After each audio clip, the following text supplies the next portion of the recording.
3 সম্মানিত ভিউয়ার্স, আসসালামু আলাইকুম। কি অবস্থা, কেমন আছেন? আশা করি সবাই ভালো আছেন। আলহামদুলিল্লাহ, আপনাদের দোয়ায় আমিও ভালো আছি। আজকে আসছি দিলদার উপজেলা কারাগার। তো এই কারাগার সম্পর্কে আপনাদেরকে একটু অনেকেই চিনেন, আবার অনেকেই যতটুকু জানি তার চেয়ে বেশি এখানকার যে স্থানীয় ছেলে আছে, তো আমি তার সাথে একটু সাক্ষাৎ নিই, দেখি সে কি বলে।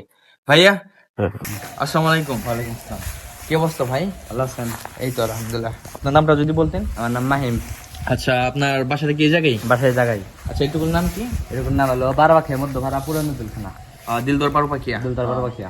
এটা কতদিন ধরে তাও বন্ধ আছে যদি এটা বলতেন? বন্ধ আছে 80 বছর। প্রায় 80 বছর। প্রায় 80 বছর ধরে।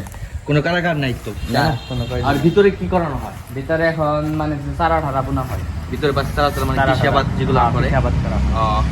তো আপনারা তো শুনতেই পারলেন যে এটা এক সময় কারাগার ছিল অনেক। আপনারা কিছু অংশ দেখাচ্ছি আপনারা, যে যেমন ওয়াল ছিল অনেক বিশাল বিশাল, আর এখানে কোনো কৈরি নাই ভিতরে, এবং আবাদ টাবাদ করা হয়। তো এটা এখন পুরনো হয়ে গেছে, এখন এখানে কেউ থাকেও না, মানুষই আবাদ করে খায়।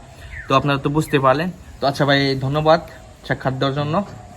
আর সবাই ভিডিওটি যে দেখতে পারতেছেন, সবাই লাইক কমেন্ট করে দিয়ে যাবেন, এবং কি সবাই শেয়ার দিয়ে সবাইকে দেখার সুযোগ করে দেবেন। ধন্যবাদ, আসসালামু আলাইকুম।